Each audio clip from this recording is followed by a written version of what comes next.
Welcome back. This is part two of viscoelastic materials and viscoelasticity. In part one, I introduced the main components that we're going to be talking about in order to create the viscoelastic materials. And I also introduced what viscoelastic materials look like in terms of their time-dependent behavior. So we're going to see the spring and the dashpot in multiple rheological models in this part. And so I'll introduce the three most commonly used linear viscoelastic models and talk about pros and cons of each of these types of models.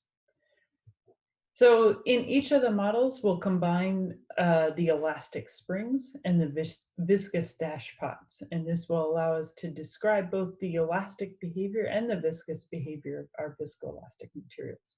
And the equations shown here are the equations for the springs on the left, and these are the basic equations for our dashpots. So we'll go over three models: the Maxwell model, where the spring and the dashpot are in series. We'll have the Voigt model, where the spring and the dashpot are in parallel.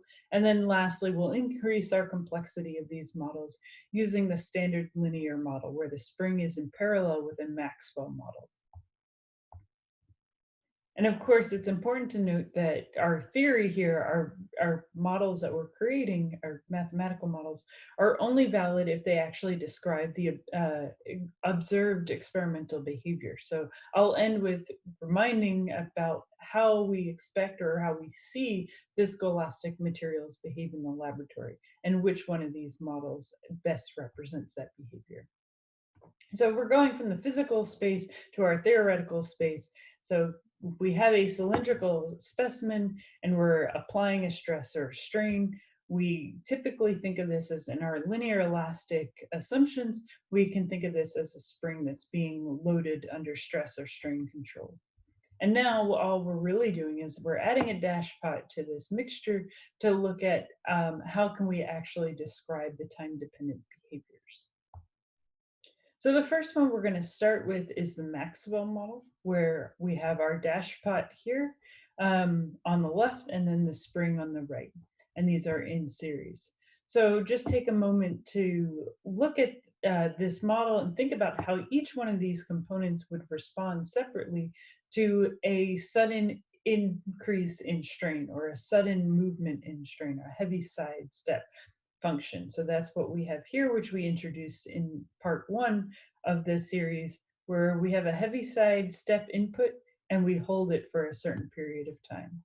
So with any of the red text that I have on my notes, that's basically an opportunity for you to pause the video and to draw into your notes what you expect from here. So in your notes, draw out what you would expect in this model, how the model might respond, or how this physical setup might respond in terms of stress versus time. Okay, hopefully you've had a moment to think about the stress versus time response. And we'll go through this step by step to see how this actually comes to be. So initially we're going to have a spike in our stress. So our maximum stress will be immediately after we apply the heavy side step input. And we will be able to describe this nonlinear decay in our stress using the exponential decay function shown here, where our initial conditions, sigma I, will be our peak stress, and it will decrease with time as a function of both our spring and our dashpot. So the time constant tau is a function of eta, our dashpot property, our viscosity of our dashpot, as well as the stiffness of our spring, capital E. So let's break this down and look at what actually happens to this model over time. So this is our time equals T0. So let's say right here, right before we apply our heavy side step input, right after we apply our heavy side step input at T equals 0 plus, we initially move to a certain displacement. However, the only thing that can really respond immediately after we put this displacement is the spring. So the spring is displaced by some amount. And if we think about our force versus displacement curve for the spring, So we know we expect a linear response. So we move to some displacement d, which means that our spring needs to apply some force Fi. And we think about what that means for our dashpot. Essentially, our dashpot is now seeing some force Fi after the spring is displaced. So if we continue holding on to this overall displacement for the system, the dashpot will start to deform, as you see going from here to here. And as this deforms, it decreases the overall distance for the spring. So this relative distance decrease in the spring has the effect of decreasing the force that the spring needs to place on the system. And that circles back, meaning that the force applied on the dashpot is then also decreased, and giving us this overall nonlinear response and behavior. Where if we had the spring only, we would have this nice flat behavior. And we know that from part one, our displacement versus time for our dashpot would just be a linear increase. It would linearly increase with time if we were applying a constant force. However, we know that there's some kind of feedback loop here between the spring and the dashpot, giving us this nonlinear response. Now, on the flip side, let's consider what happens in this system when we apply and hold a specified stress for a certain amount of time. So this would be the creep behavior. So pause the video again and just think about how each component might work in separately from one another as we apply this stress and hold that stress over time. Okay, if we think about our output from a creep test, we will be looking at the amount of deformation or the strain with time. And what we would see in the Maxwell model is a initial jump in our strain and then a linear increase in strain with time.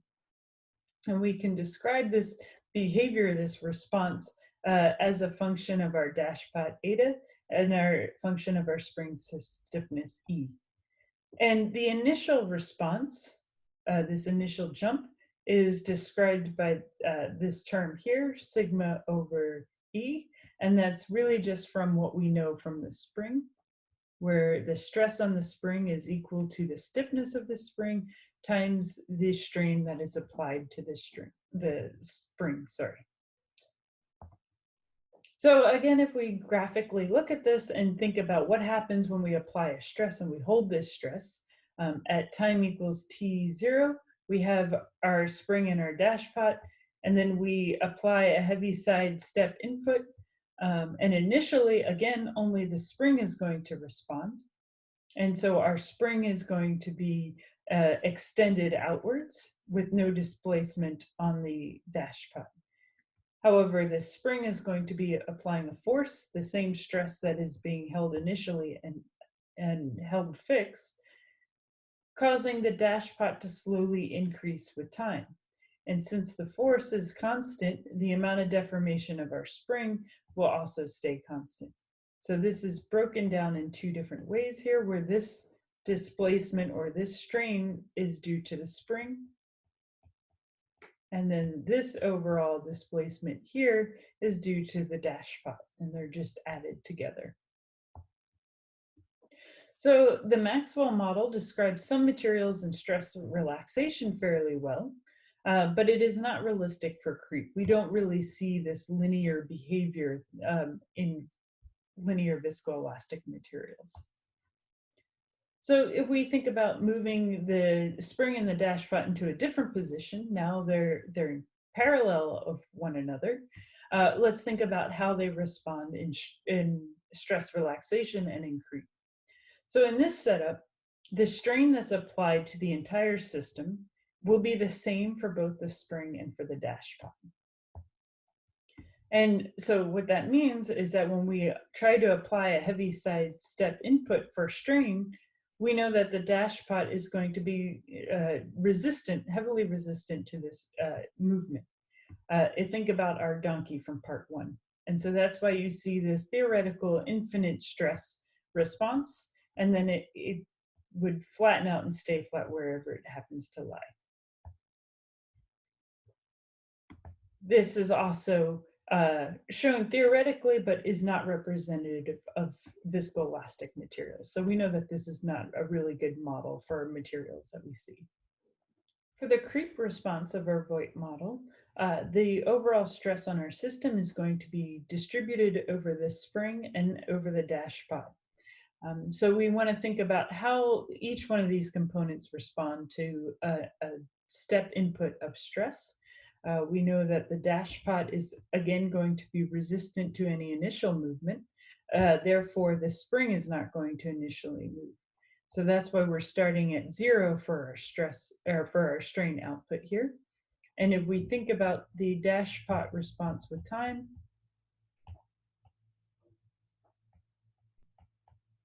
again, we have this linear increase, and our spring wants to get to a certain set location.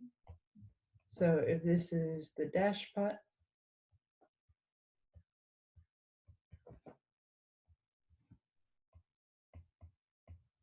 this is our spring.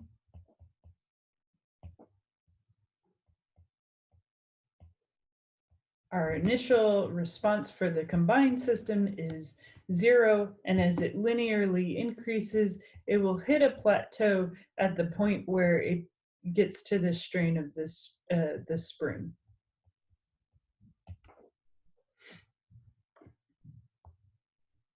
So this model describes the time-dependent response of viscoelastic materials very well. We see this type of nonlinear response in viscoelastic materials. So our last model that we'll talk about today is a more complex combined type of system. It's known as the standard linear model, where you have 2 springs and a dash pot. This is a common way that you'll see that the standard linear model is shown. Sometimes you might see a standard linear model where you have a spring in parallel with a Voigt model. So you might see something represented like this. And I'll explain the differences of why you might see one versus the other in the next video. So let's think about what we know about this system. It's a more complex model, but we can actually break down the system into simpler models. So if we think about the strain on this system, the overall strain is going to be the same for both the top and the bottom systems. So if we consider our stress relaxation, we're applying a strain and we're holding that strain fixed. We're going to have an initial response of the springs, and this will exponentially decay down to a plateau because of our dash pot. So let's look at this graphically, just like we did for the Maxwell model, where before our heavy side input at time t0, we have our spring and dash pot set up here, and then right after we apply the heavy side strain input, all of the strain is initially absorbed by our 2 springs here, because our dash pot will resist any type of movement. Over time, we have the same response that we saw with the Maxwell model, that this spring E2 applies a force that is held essentially acts like it's being held constant on our dash pot, allowing the dash pot to displace. And as the dash pot displaces, it decreases the force on the spring and therefore decreases the overall displacement on our spring, which changes the force that's being applied to the dash pot until we get to an equilibrium point here. So what happens when we're applying a force or a constant stress on our system? Similar to how we separated the Voigt model between the top and the bottom, the spring and the dash pot, our stress is going to be distributed between the top component and the bottom component of our Voigt model here. Of our standard linear model. So when we apply a creep deformation, we apply a stress and hold that fixed. we'll see a sudden increase in our strain, and this strain will continue to increase with time nonlinearly. So graphically, let's look at what happens here. Before our heavy side input, we have this type of response or this behavior. Initially, after we have the heavy side stress input, again, our springs are the first things to respond. So this initial response here is based off of the behavior of our two springs that we have. So if we look at what happens to our system at some time t1, the dash pot will continue to displace. So our spring, our E2 spring, our second spring here, will have the same deformation as before. However, E1 here, our top spring, will continue to deform and displace with the same stress being applied, which gives us our upper plateau here, based off of the stiffness of this top spring. So we go back and recall the viscoelastic behavior that we saw for typical materials, what we see in stress relaxation. We see that the standard linear model describes both the behavior of creep and stress relaxation quite well. So in summary, the springs and the dashpots provide our basic building blocks for developing rheological models, which are physical models that describe time-dependent behavior. We could create even more complex models by adding more springs and more dashpots. So in this standard linear model, you can imagine that we could have another Maxwell model in parallel to the first one. But in this example, we would have 5 different parameters rather than 3 different parameters that we have to curve fit to our experimental data.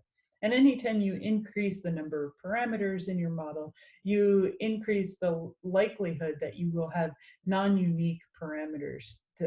And having unique parameters is very important to be able to say that you're confident in the values that you have representing the actual material properties. In the next video, we'll actually derive the equations that I presented in this video for the 3 different models.